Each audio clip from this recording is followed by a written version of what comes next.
What's going on, everybody? It's your boy Rail back with another review, man. Oh yeah, it's Suns time. It's been a long time. I shouldn't have left you without a dope beat to step two, step two, step two, step. No, I'm sorry, y'all. But we bite, man. We back with more Suns content. I know it's been a long time. I'm glad to bring it to y'all for show. Right now, I got the Bulls playing in the background. Let me break the fourth wall for you right now. You getting this on Sunday morning. I'm doing this Saturday night. I got no kids, so I got the free time to knock this out, so I was going to do that. But I got the Bulls going on in the background. They pissing me off. They playing Utah. Just dumb shots. And then I'm flipping in between the Jags and the Titans game. I don't understand why the Jags having such a hard time with these Titans. It's weird. This might not age well, but that's my Saturday night. It's the basketball, football, you guys, and fucking Netflix just dropped the last season of Walking Dead. I've been watching. But yeah, I might do some of those reviews. I think I am gonna do some of those reviews as I sit here and try my best not to binge watch. But that's not why you're here. That's right. This is Sons of Anarchy Season 2, Episode 10. 10. All right, now this was a hell of an episode. I'm going to go ahead and give it, out of 10, I'm going to give it a strong 9. I really dug this episode. I really did. And what I'm really excited to get into, who I want to focus on first. Do I want to focus on Jackson, his whole nomad experience? Nah. The daddy issues, stepdaddy issues between him and the caveman Clay? Nah. Gemma coming in doing what she usually does? Nah. I need to go to my boy Chips, who has been a sleeper for like 2 seasons. Didn't have much dialogue in 2 seasons. Didn't mean much in 2 seasons. Now, he is like my everything. He's the fucking hero. Finally. Now look, let me preface this by saying Rail is not a super supporter of snitching. Like, let's say this, okay? We know the definition of snitching. I'm committing a crime with you, right? We've teamed up. We said, hey, we're going to go rob this bank. You run away to safety because you took a left. I'm too slow and fat. Got caught making a right. And he says, I know it was 2 of y'all in there. I got you. Who was the other one? Snitching is me saying it was Charles Alexander II. He took a left. His cocksucker was faster than me. He got away. All right. You can find him there. I'm against that. Okay, you just gotta shut up. You committed a crime. You gotta take the L dolo. You got caught. It is what it is. All right? Don't support that form of snitching. Now, what I consider a business move of tattling. Okay, there's snitching. We gotta come up with another. I know snitching is snitching, but goddamn, what Chips did was a work of art. It was justified. Fuck him. Fuck Jimmy O. Can we do... Okay. I know I'm excited. I'm getting ahead of myself. Why am I speaking this way? Well, in this episode, my boy Chibbs is fresh out. Right? He been in the hospital. He got blown the fuck up. He got blew up. Let's not forget that. And then he had... his life was at danger because they wanted to switch hospitals. So he managed to dodge that too. Got to stay at the hospital in Charmin, with good people looking after him. So it's a W. Now he gets out and he finds out that his whole world is upside down. The Irish, his people, well, I mean, he's Scottish, but his IRA people are selling guns to the motherfuckers that blew him up. And Jax is talking about going nomad? Like, Jax is his boy. And all of a sudden, now he's going nomad. The Irish selling guns to the motherfuckers that blew him up. Chibbs has had a fucking enough. I agree. He got half-sack driving. He said, man, take this motherfucking left. Take this left. No. Then he runs down on the motherfucking son. the gun runner, and says, "What is this shit I'm hearing? Gun to the head. I'm tired of this shit. Somebody, I want retribution." All right, his father comes out, shotgun pointing, boom, and then out walks the dark Jimmy O, the infamous man Jimmy O that we all been hearing about, whose name has been like the Candyman, or I don't know, like some scary spooky figure. But he comes out and he's talking all smooth, like, "I understand, your anger. That's why I'm here to clean us all up. You have the right to shoot this man in the face." So, and first glance, I'm like, this Jimmy O character seems pretty reasonable. He understands Chib's anger, right? He gets it. You blow me up. I mean, they blow me up. You sell guns to them. I have an issue with that. Then you stop selling us guns. We have a partnership since the 80s. That's a big issue. So Jimmy's like, "No, I get that. I'm coming to sweeten. I'm coming to make this whole thing right." All right, back to basics. So on the forefront, I'm not too mad at a Jimmy. I'm not mad at him. I get upset with Jimmy when Chibs is called in to have a one-on-one with this Jimmy. Right now, the Detective Stahl, she comes, and as she's hearing the whole debate in the store because they got it bugged, she's like, "Okay, look, I know who to do. We're gonna press Chibs. He's gonna be one." So she approaches him, warms him up, like, "Yo, Jimmy's an issue. I know you don't like him. I know this. I know that." Boom, boom, boom. She's laying it on what she's been trying to do. And then she disappears. Now Chibs gets with Jimmy, and he needs him to set up a sit down with Clay because, as we know, the club has a new gun connect out the blue. The Asians, they got guns. I don't know, these flimsy partnerships. That's my biggest issue with Sons of Anarchy.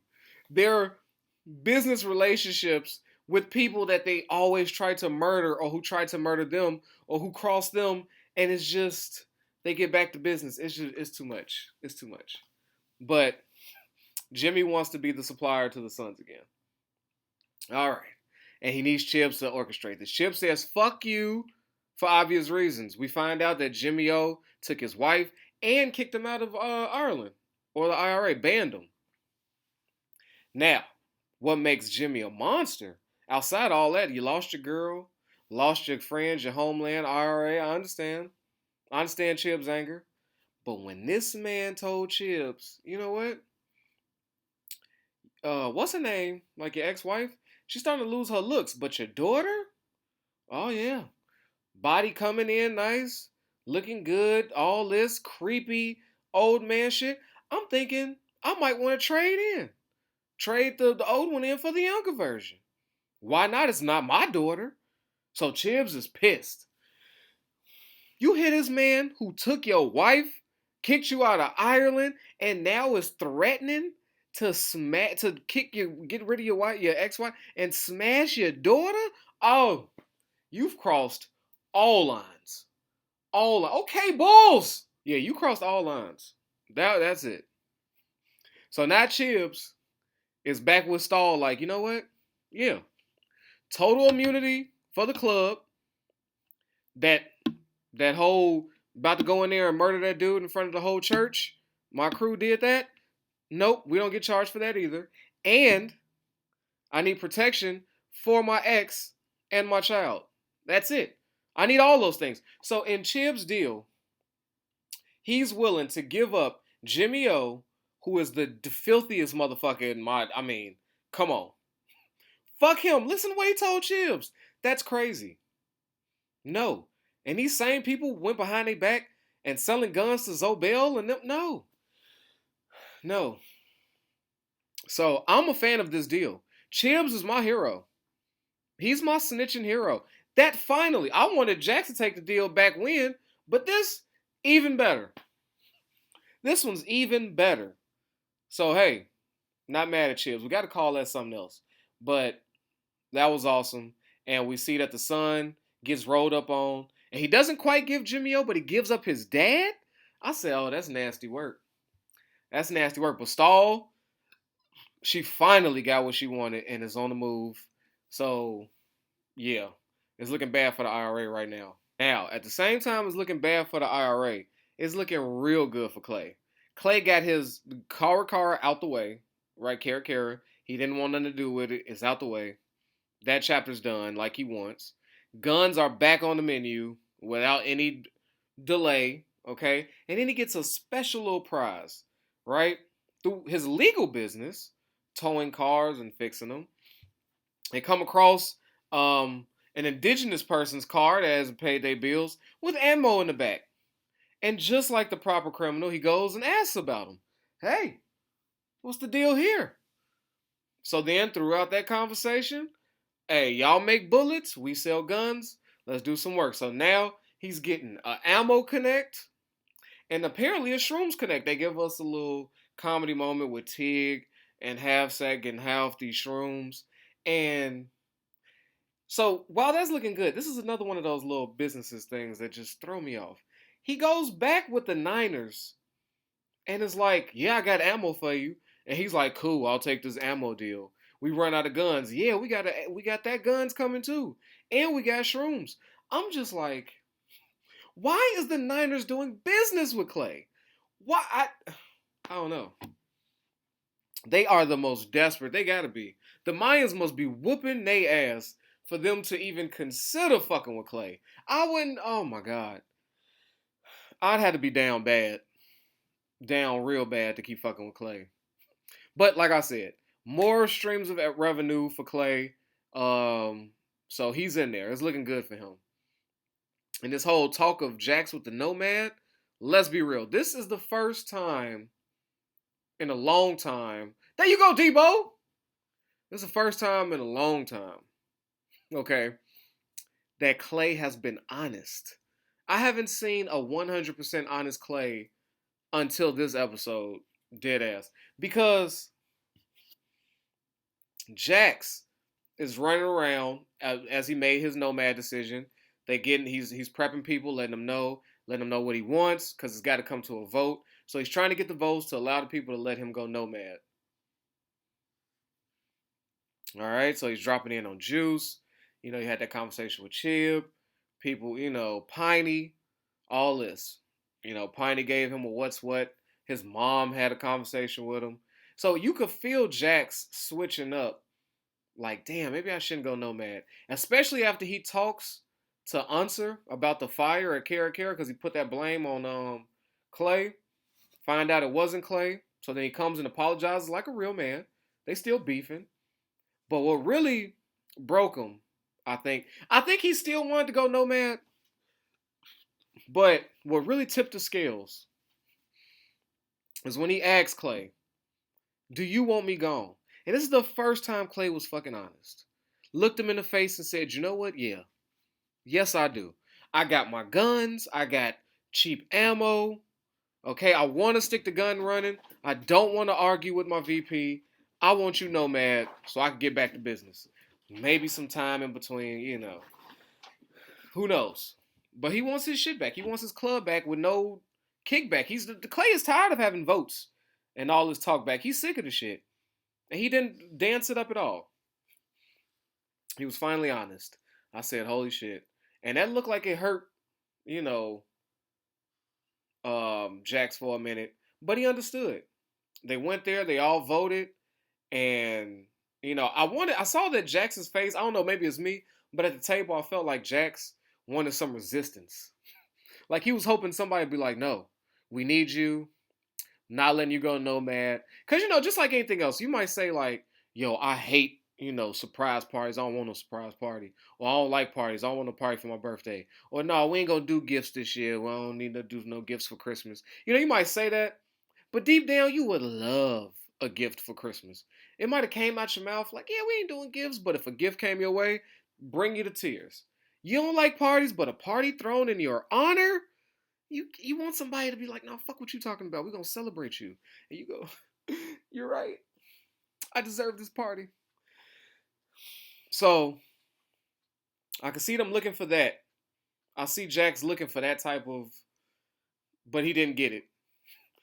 Chibbs is the only one that offered something and said, hey, is this what you want, Jackie boy? And he said, yeah. And Now we have it. Jax is nomad, cuts off his VP thing. Boom. Everything is looking good for Clay. Right? Jax is a little upset, but he talks to Tara. Tara's all on board. She like, fuck it, let's run to the desert. Let's go somewhere. You nomad now. I'll take time off work. She already got into it with old girl at work, blaming her for orchestrating this whole Chib shit for having him stay at the hospital. She can't really prove it. She's just being a bitch, bringing up these charges. Like, what does it matter to you? The hospital still gets paid. I don't get it. We all making money still. I don't get it. But, whatever. So, that's all lining up. Now, Gemma, finally is honest with Jax too. They both stopped bullshitting and had that talk about the father's book and what it means. And then she even quoted and said, hey, before you make a decision, check this chapter out. And it is a chapter about him wanting to go nomad and change his mind because it wouldn't work. That didn't seem to faze Jax at all, but he getting some honesty from people. He's getting honesty from Gemma and Clay, which is a rarity.